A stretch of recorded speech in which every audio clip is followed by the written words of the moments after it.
Buen día, les habla Gilda Landaeta y en esta oportunidad les presentaré algunos tópicos relacionados con el control estadístico de procesos por variables. Previamente, en el video presentado por Nayibe Camacho, estudiamos los gráficos tradicionales de control de procesos, la estabilidad de patrón, la lectura e interpretación de los gráficos y las señales de que un proceso está fuera de control.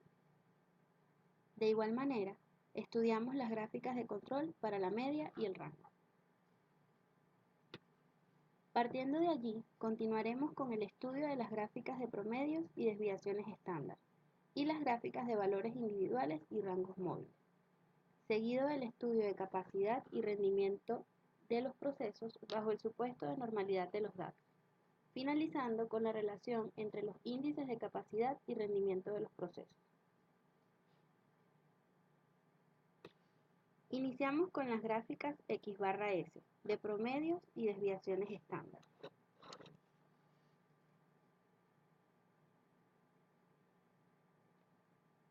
Son gráficos de control de procesos, mediante los cuales se monitorean de forma simultánea la media de la característica de calidad y la variabilidad de la característica de calidad. Se construyen de manera similar a las gráficas X barra R, utilizando el valor de la desviación estándar de la muestra, S, en vez de los rangos o recorridos muestrales, R. Generalmente, es preferible trabajar con los gráficos de control X barra S que con los gráficos X barra R, fundamentalmente por las mejores propiedades estadísticas de la desviación estándar en comparación a las del rango.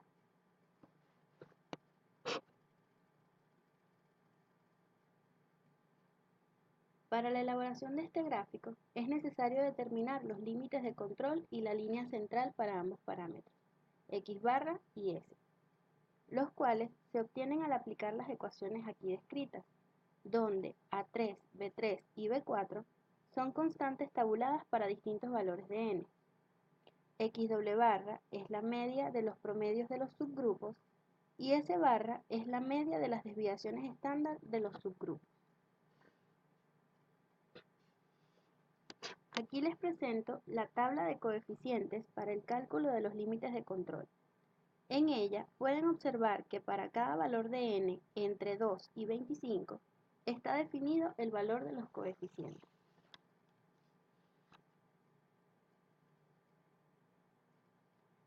A continuación, el procedimiento a seguir para la construcción de las gráficas X barra S.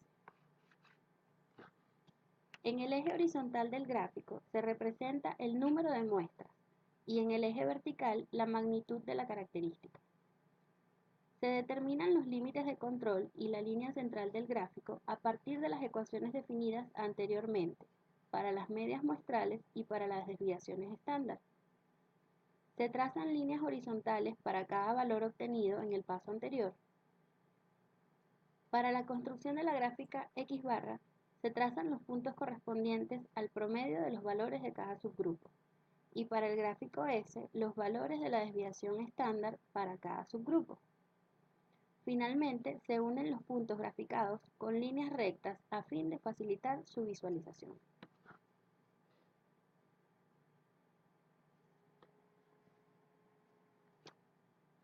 Se presenta de manera ilustrativa el gráfico X barra S obtenido a partir del estudio de 40 subgrupos de tamaño 5, es decir, cada muestra está compuesta por 5 mediciones. Las líneas rojas en ambos gráficos corresponden a los límites de control LSC y LIC de cada parámetro, y las líneas verdes representan el valor de LC. En la sección superior se observa el gráfico de control de medias X barra, el cual se construyó trazando el valor promedio de las 5 mediciones para cada subgrupo. En la sección inferior se observa el gráfico de control de desviación estándar S, que se construyó trazando el valor de desviación para cada subgrupo. Continuamos con las gráficas XRM, de valores individuales y rangos móviles.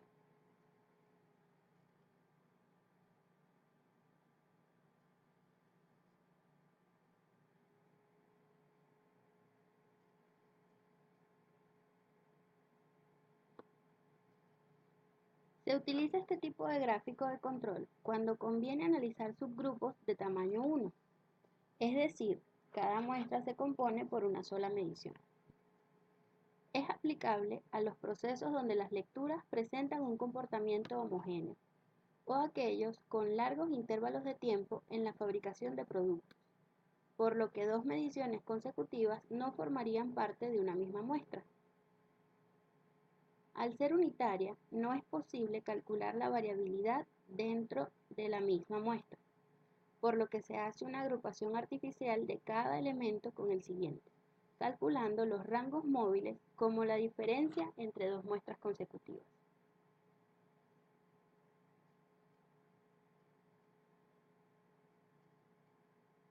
De forma similar al caso anterior, se determinan los límites de control y la línea central para ambos parámetros, aplicando las ecuaciones presentadas para X y Rm respectivamente, donde D2, D3 y D4 son constantes tabuladas para distintos valores de n.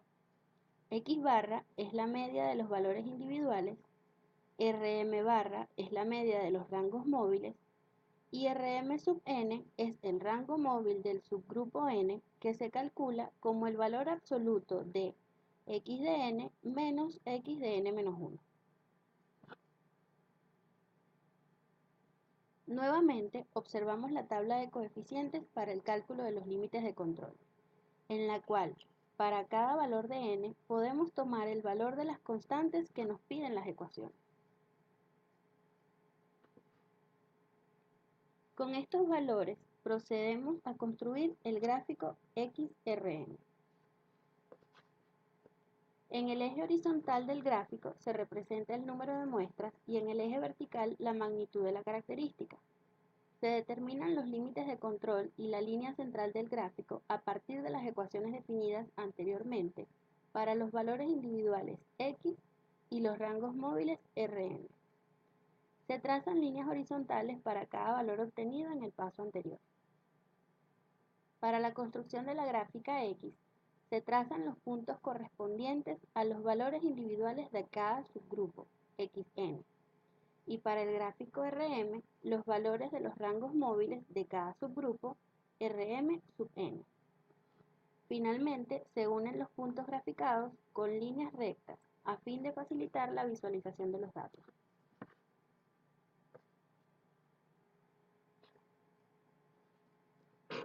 Se presenta de manera ilustrativa el gráfico XRM obtenido a partir del estudio de 40 subgrupos de tamaño 1, es decir, cada muestra está compuesta por una medición o valores individuales.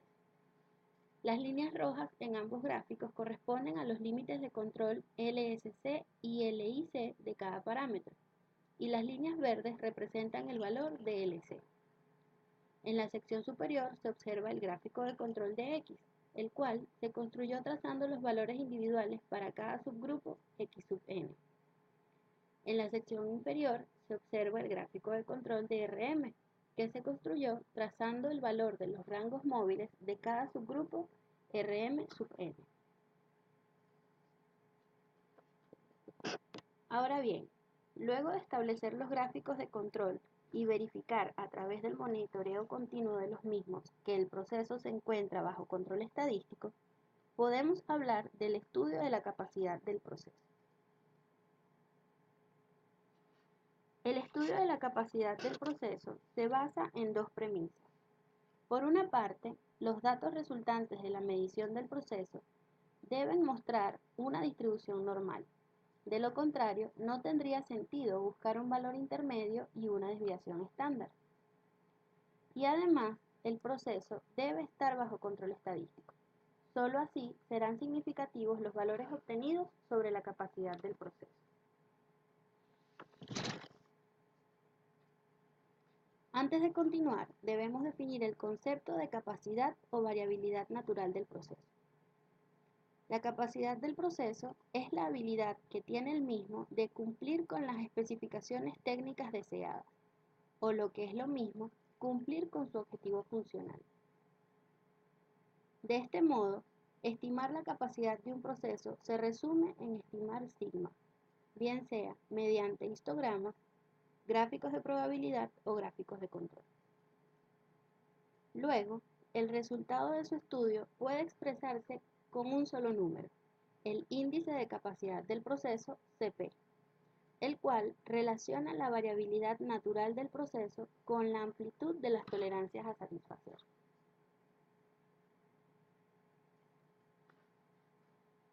Para comprender este concepto, es importante recordar los fundamentos estadísticos, específicamente las características de la distribución normal.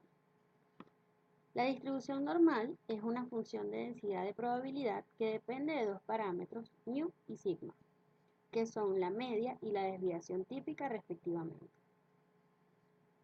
Tiene una forma acampanada y es simétrica respecto a μ. Y adicionalmente, se sabe que, llevando múltiplos de sigma a ambos lados de μ, nos encontramos con que el 68% de la población está contenido en un entorno más o menos un sigma alrededor de μ. El 95% de la población está contenido en un entorno más o menos 2 sigma alrededor de μ y que el 99.73% está comprendido en más o menos 3 sigma alrededor de μ.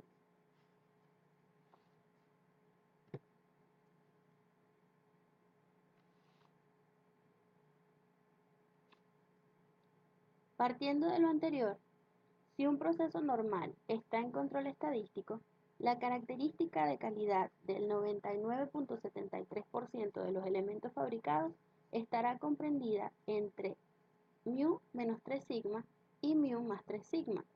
Por lo tanto, 6 sigma es la variabilidad natural o capacidad del proceso.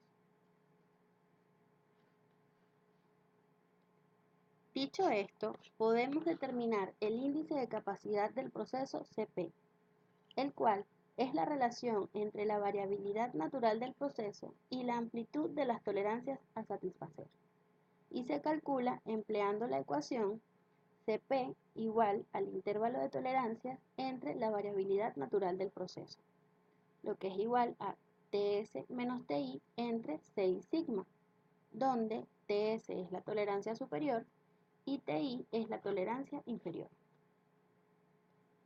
En el caso representado en la gráfica, se observa que el intervalo de tolerancias es mayor a la variabilidad natural del proceso, por lo que al introducir los valores en la ecuación, se obtiene CP mayor a 1, característico de un proceso capaz. Cuando el intervalo de tolerancias es menor a 6 sigma, se obtiene un valor de CP menor a 1 y se dice que el proceso no es capaz de cumplir con las especificaciones técnicas deseadas. Y cuando el valor de CP es igual a 1, el proceso debe ser vigilado, ya que cualquier pequeña variación afectará la capacidad del mismo.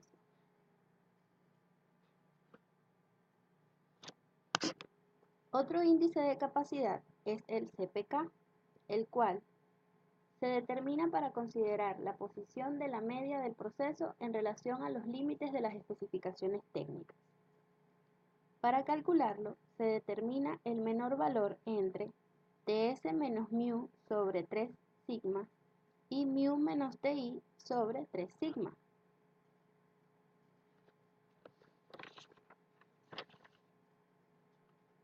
Luego de determinar los índices CP y CPK, se hace una comparación entre ellos, a fin de concluir acerca de la posición de la media del proceso.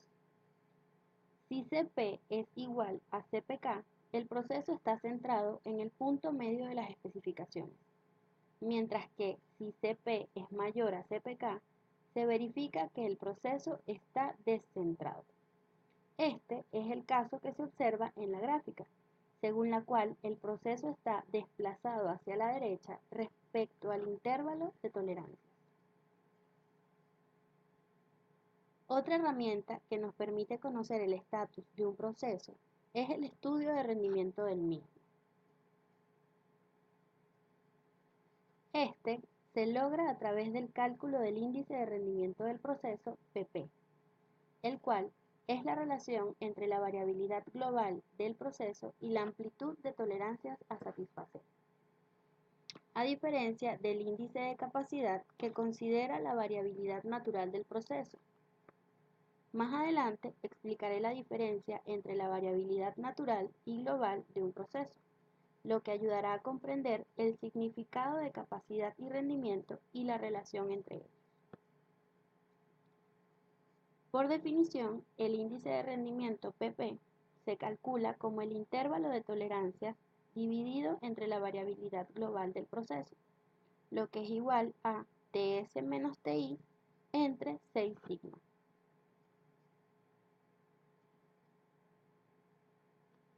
De forma análoga al índice CPK, se puede calcular el índice de rendimiento PPK para considerar la posición de la media del proceso en relación a los límites de las especificaciones técnicas. Para calcularlo, se determina el menor valor entre TS menos μ sobre 3S y μ menos TI sobre 3S. Una vez calculados los índices PP y PPK, es posible evaluar el centrado del proceso con una comparación sencilla entre ellos. Si PP es igual a PPK, el proceso está centrado en el punto medio de las especificaciones. Y si PP es mayor a PPK, el proceso está descentrado como se observa en la gráfica. Ahora bien, no basta con determinar los índices de capacidad y rendimiento de un proceso. Conocer la relación entre ellos nos puede proporcionar información valiosa acerca del proceso que estamos evaluando. Por una parte, cuando un proceso presenta valores próximos de capacidad CP y rendimiento PP, se verifica que el mismo está siendo operado de forma consistente a lo largo del tiempo. Es decir, que para distintos lotes de materia prima, en diferentes turnos de trabajo, aun cuando se reemplacen piezas en los equipos, el comportamiento del proceso se mantiene dentro de los límites de control. Si por el contrario, estos dos índices difieren de manera sustancial, se dice que el proceso está operando de forma imprevisible o fuera de control, y en consecuencia los valores de CP y CPK no son representativos. Adicionalmente, ambos índices establecen la relación entre el intervalo de tolerancia de las especificaciones técnicas y la variación del proceso, definida como 6 veces la desviación. Sin embargo, se diferencian en el tipo de variabilidad que consideran.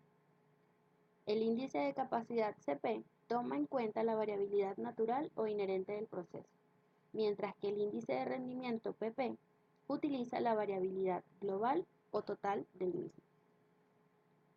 En la imagen se observa la representación gráfica de ambos conceptos, siendo el primero referido a cada muestra, a diferencia del segundo que toma en cuenta todos los datos del análisis. Para finalizar, presento un resumen de las principales características y diferencias entre la variabilidad natural y la variabilidad global de un proceso. La variabilidad natural, también conocida como variabilidad a corto plazo, es aquella debida a causas comunes solamente. Representa la variabilidad que puede estar presente entre elementos pertenecientes a una misma muestra o muestras próximas. Tiende a ser menor que la variabilidad global y utiliza la dispersión media medida entre los valores de un mismo subgrupo, es decir, sigma. En contraste, la variabilidad global o variabilidad a largo plazo es la que resulta de todas las causas de variabilidad, tomando en cuenta factores como el desgaste, lotes de materia prima, variación entre turnos, cambios en equipos, entre otras. Representa la variabilidad que puede afectar al conjunto de los elementos resultantes del proceso, pertenecientes a distintas muestras, y utiliza la desviación estándar global de todas las muestras, es decir, S.